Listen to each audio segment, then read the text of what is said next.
Have you ever wondered why we're fascinated by true crime documentaries? Why we slow down to look at car accidents? Why the most clicked headlines are the ones about scandal, disaster, and downfall? We like to think of ourselves as good people, civilized, evolved. But what if I told you that beneath our polished surface lies something darker, something we'd rather not acknowledge? Today, we're going to explore the uncomfortable truth about human nature. And I warn you, what you're about to discover might change how you see yourself and everyone around you forever. 1. The illusion of goodness. We're taught from childhood that humans are inherently good, that kindness is natural, that evil is the exception, not the rule. We build our entire identity around being good people. But history tells a different story. In the 1960s, psychologist Stanley Milgram conducted one of the most disturbing experiments in human history. He wanted to answer a simple question: would ordinary people inflict pain on innocent strangers if an authority figure told them to continue? The results were terrifying. 65% of participants were willing to administer what they believed were lethal electric shocks to another human being, simply because someone in a lab coat told them to continue. These weren't monsters. They were teachers, engineers, salespeople, normal people, people like you and me. And this wasn't an isolated case. The Stanford prison experiment showed how quickly regular college students became brutal guards when given power over prisoners. In Rwanda, neighbors murdered neighbors during the genocide. In Nazi Germany, ordinary citizens became executioners. The uncomfortable truth? Given the right circumstances, most of us are capable of unthinkable cruelty. But it gets darker. 2. The shadow self. Psychologist Carl Jung introduced a concept he called the shadow, the part of ourselves we refuse to acknowledge, our hidden desires, our suppressed rage, our secret envies and hatreds. We all have a shadow, and denying it doesn't make it disappear, it just makes it stronger. Think about the last time you felt genuine joy at someone else's failure. Maybe a rival at work got fired. Maybe your ex's new relationship fell apart. Maybe a celebrity you dislike got canceled. That warm feeling you felt? That's schadenfreude, pleasure derived from another's pain. And it's universal. Research shows that when we see people we envy suffer misfortune, the reward centers in our brain light up, the same areas that activate when we eat chocolate or win money. Our brain literally rewards us for witnessing others' downfall. We're not just capable of cruelty, part of us enjoys it. But why? Why would evolution design us this way? 3. The evolutionary darkness. Here's the brutal truth. Human nature wasn't shaped by philosophers writing about virtue. It was shaped by millions of years of survival, competition, and violence. Our ancestors didn't survive by being nice. They survived by being ruthless when necessary. Tribalism? That's not a bug in human psychology, it's a feature. For most of human history, your tribe was your survival. Outsiders were threats, competition for resources, potential invaders. Evolution hardwired us to trust our group and fear the other. This is why we still divide ourselves into us versus them so easily. Sports teams, political parties, nationalities, religions. Our brains are literally designed to create in-groups and out-groups, to dehumanize those who aren't like us. And dehumanization is the first step towards atrocity. Anthropological evidence shows that warfare and violence have existed in human societies for at least 10,000 years, probably much longer. Ancient skeletons show evidence of traumatic injuries from weapons. Mass graves tell stories of systematic slaughter. We didn't become violent because of civilization. We've always been violent. Civilization is our attempt to control that violence. But the darkness runs even deeper than tribalism. 4. The hunger for power. Lord Acton famously said, "Power tends to corrupt, and absolute power corrupts absolutely." He was right, but he didn't go far enough. Power doesn't corrupt us, it reveals us. The Milgram experiment showed that we'll obey authority, but what happens when we become the authority? Studies on power consistently show the same disturbing patterns. People in positions of power become less empathetic. They interrupt more. They're more likely to take credit for others' work. They're more likely to engage in risky, selfish behavior. Power literally changes our brain chemistry. It reduces our ability to mirror others' emotions, the neurological basis of empathy. And here's the most disturbing part. We want power. Not just for survival, we crave dominance, status, control. Look at social media. Why do we obsess over follower counts? Why do we carefully curate our lives to appear successful? Why does criticism from strangers sting so much? Because deep down, we're still tribal primates fighting for status in the hierarchy. Every time you post on social media, you're engaging in a status display. Every argument you win, every clever comeback, every like and share, your brain treats these like victories in an ancient competition for dominance, and will sacrifice truth, kindness, even our own well-being for these symbolic victories. 5.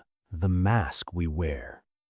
So if we're naturally tribal, violent, power-hungry creatures, why do we act civilized? Because we have to. Civilization is a mask we wear. Society forces us to suppress our darker impulses through laws, social norms, and consequences. We learn to cooperate not because we're inherently good, but because cooperation is the best strategy in a social world. This is what philosophers call the social contract. We agree to restrain our selfish impulses in exchange for others restraining theirs. But what happens when the social contract breaks down? Look at what happens during disasters. Sometimes you see heroism, but you also see looting, hoarding, violence. When the thin veneer of civilization cracks, the darkness underneath shows through. The 2005 Hurricane Katrina, the 2011 London riots, the panic buying during the pandemic. These events reveal what we become when we feel the rules no longer apply.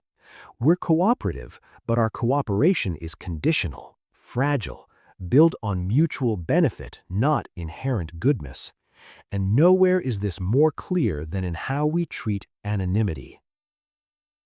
6. The online darkness. The internet has conducted the largest psychological experiment in human history. It gave billions of people something our ancestors never had: anonymity without consequences, and the results are horrifying. Online, where there's no face-to-face accountability, people become cruel. They bully, they harass, they say things they'd never say in person. The toxicity isn't coming from a small minority of bad actors. Studies show that ordinary people become more aggressive, more tribal, and more extreme when they feel anonymous. This is called the online disinhibition effect. When we don't see the human on the other side, when there are no immediate social consequences, our filters disappear. The darkness was always there. The internet just removed the mask. Think about your own behavior online. Have you ever been harsher in a comment than you'd be in person? Engaged in an argument you'd avoid face-to-face? Felt a surge of anger toward a stranger over a disagreement? That's not the internet changing you. That's the internet revealing you. 7. The comfortable lies we tell. We've constructed an entire mythology to avoid facing these truths about ourselves. We tell ourselves that evil is rare, that bad things are done by bad people, that we would never participate in atrocity. But the research tells us otherwise. After World War II, psychologists wanted to understand how the Holocaust happened.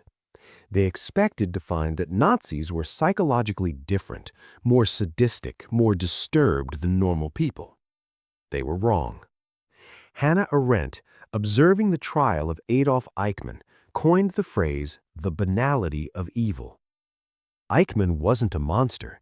He was terrifyingly normal, a bureaucrat following orders, a man who saw himself as a cog in a machine. This is perhaps the darkest truth of all. You don't need to be evil to do evil. You just need to be normal. Normal people commit atrocities when they're given ideological justification, when they can diffuse responsibility, when they can dehumanize their victims, when they're just following orders or doing their job. We're not better than the people who came before us. We're just luckier in our circumstances. And we prove this every day in smaller ways. 8. The everyday darkness. We don't need genocide to see the darkness in human nature. It manifests in everyday life in ways we barely notice. Think about how we treat service workers when we're in a bad mood, how we gossip about people behind their backs, how we feel secretly satisfied when someone we're jealous of fails, how we ignore homeless people on the street, how we judge people based on appearance. These aren't the actions of bad people. They're the actions of all people. Research on moral licensing shows that after we do something good, we give ourselves permission to do something selfish or harmful. It's like a moral credit card. We do one good deed, then cash it in for permission to be worse. We donated to charity so we can justify that unethical business decision. We recycled so we can take that unnecessary flight. We were nice to one person so we can be mean to another. We're constantly negotiating with our own morality, finding loopholes, making excuses. And we're exceptional at self-deception. 9. The self-deception machine. Perhaps the most sophisticated part of human psychology isn't our reason or our creativity. It's our ability to lie to ourselves. We have an entire neural architecture dedicated to maintaining a positive self-image while allowing us to act selfishly. Psychologists call these cognitive biases, but they're really self-deception mechanisms. The fundamental attribution error makes us blame others' failures on character while blaming our own on circumstances. When someone cuts us off in traffic, they're a jerk. When we cut someone off, we were in a hurry and it was an honest mistake. Confirmation bias makes us seek information that supports what we already believe and ignore evidence to the contrary. We don't want truth, we want validation. The just world hypothesis makes us believe that people get what they deserve. This allows us to blame victims and avoid confronting systemic injustice. If people are poor, they must be lazy. If someone was assaulted, they must have done something to deserve it. These aren't intellectual mistakes. They're moral shields. They protect us from the uncomfortable truth that we might be wrong, that we might be privileged, that we might be complicit in harm. We construct elaborate narratives where we're always the hero of our own story, never the villain, never even the supporting character in someone else's tragedy. 10. The question of hope. So, if this is human nature, tribal, violent, selfish, power-hungry, self-deceived, is there any hope? Here's where the story gets more complex. Because we're not just dark, we're contradictory. The same species that commits genocide also rushes into burning buildings to save strangers. The same brain that lights up with schadenfreude also lights up with empathy when we see others in pain. We're capable of extraordinary cruelty, but we're also capable of extraordinary kindness. Anthropological evidence shows that humans have been caring for disabled members of their communities for thousands of years. Ancient skeletons show individuals who survived with severe injuries that would have required long-term care from others. Our ancestors weren't just brutal, they were also compassionate. We cooperate on massive scales. We've built civilizations, created art, developed medicine, explored space. None of this happens without cooperation, sacrifice, and vision beyond immediate self-interest. So, what are we really? The dual nature. The truth is that human nature isn't simply good or evil. It's both. We contain multitudes. Evolutionary biologist Robert Sapolsky points out that humans are the most violently aggressive primates and also the most compassionate. We're capable of calculated cruelty and spontaneous kindness. The question isn't whether we're good or bad. The question is, which part of our nature do we nurture? Because here's the thing about human nature. It's not fixed. It's influenced by culture, by incentives, by institutions, by choices. Societies can amplify our dark tendencies or our better angels. Authoritarian regimes activate our tribalism and obedience to authority. Democratic institutions can channel our competitive instincts into productive debates rather than violence. Individualistic cultures emphasize self-interest. Collectivist cultures emphasize group harmony. And individuals in these cultures behave differently, not because they're genetically different, but because their social environment shapes different aspects of their shared human nature. You are not doomed by your biology, but you are influenced by it. So, what do we do with this dark truth about human nature? First, we acknowledge it. Denying our capacity for cruelty doesn't make us better, it makes us vulnerable to it. The people who think they could never be complicit in evil are exactly the people who are most susceptible. History is full of atrocities committed by people who were certain of their righteousness. Second, we build systems that account for human nature. Good societies aren't built on the assumption that people are angels. They're built on the assumption that people are flawed. This is why democracies have checks and balances, why we have independent courts, why we need transparency and accountability, not because these systems stop bad people, but because they constrain the bad impulses in all people. Third, we practice vigilance, not just toward others, but toward ourselves. When you feel pleasure at someone's downfall, notice it. When you dehumanize someone with different politics, catch yourself. When you're justifying something selfish, question it. The darkness doesn't go away when you acknowledge it, but acknowledgement is the first step toward managing it. And fourth, we choose our influences carefully. 13. The power of environment. You are not just a product of your genes. You're a product of your environment. Who you spend time with matters. What media you consume matters. What stories you tell yourself about who you are matters. Research shows that moral behavior is contagious. When people witness acts of kindness, they're more likely to be kind themselves. When they witness cruelty, cruelty spreads. You become like the 5 people you spend the most time with. Choose them carefully. You internalize the narratives you consume. If you marinate in content that dehumanizes others, you will become more cruel. If you consume content that emphasizes our common humanity, you will become more compassionate. The algorithms that control what you see are shaping who you become. They're optimized for engagement, not for wisdom. They feed you outrage because outrage keeps you scrolling. They show you content that confirms your biases because confirmation feels good. You have to actively resist this. Seek out perspectives that challenge you. Read long-form content that requires thought. Engage with complexity instead of sound bites. Create friction between your impulses and your actions. 14. The individual choice. Here's what makes humans unique. We're the only species that can choose to act against our nature. A lion cannot choose to become vegetarian. It is what it is. But you can recognize a cruel impulse and choose not to act on it. You can feel tribal hatred and choose to extend empathy anyway. You can want power and choose to serve instead. This is the essence of morality, not the absence of dark impulses, but the choice to overcome them. Viktor Frankl, who survived Nazi concentration camps, wrote, "Between stimulus and response, there is a space. In that space is our power to choose our response. In our response lies our growth and our freedom.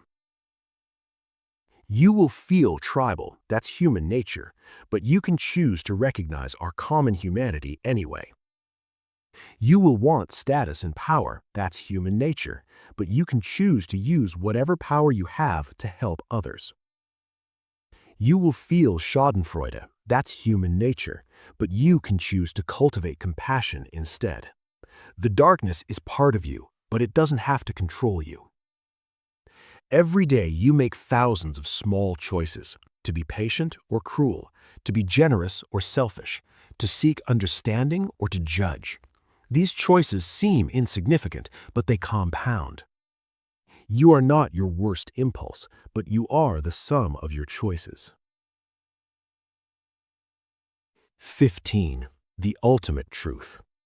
So here's the dark truth about human nature. We are capable of terrible things. We are tribal, selfish, power-hungry, and self-deceived. We carry within us the capacity for cruelty that we'd like to pretend belongs only to monsters. But here's the other truth. We're also capable of transcending our worst impulses, of building societies that constrain our darkness and amplify our light, of choosing compassion when instinct demands tribalism, of seeing the humanity in those who are different from us. The question is not whether humans are good or evil. The question is, what will you choose to be? Because the darkness in human nature isn't just out there in other people. It's in you, in me, in all of us. And pretending otherwise doesn't make you good, it makes you blind.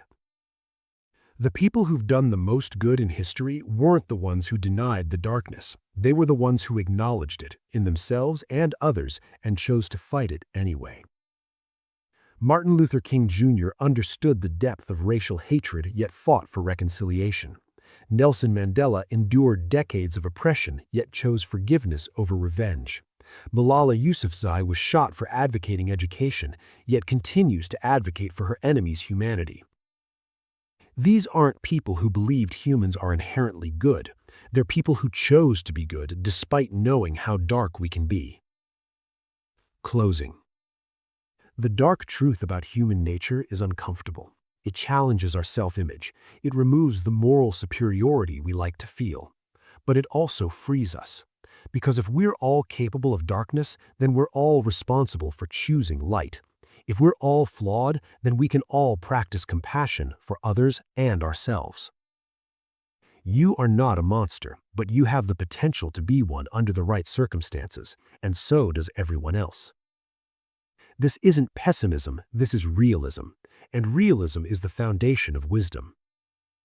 The darkness in human nature is real, but so is our ability to choose. What will you choose? Thank you for watching. If this video challenged you, share it with someone who needs to hear it. And remember, acknowledging the darkness isn't giving in to it, it's the first step towards transcending it. The truth will set you free, even when it's dark. Thank you for watching.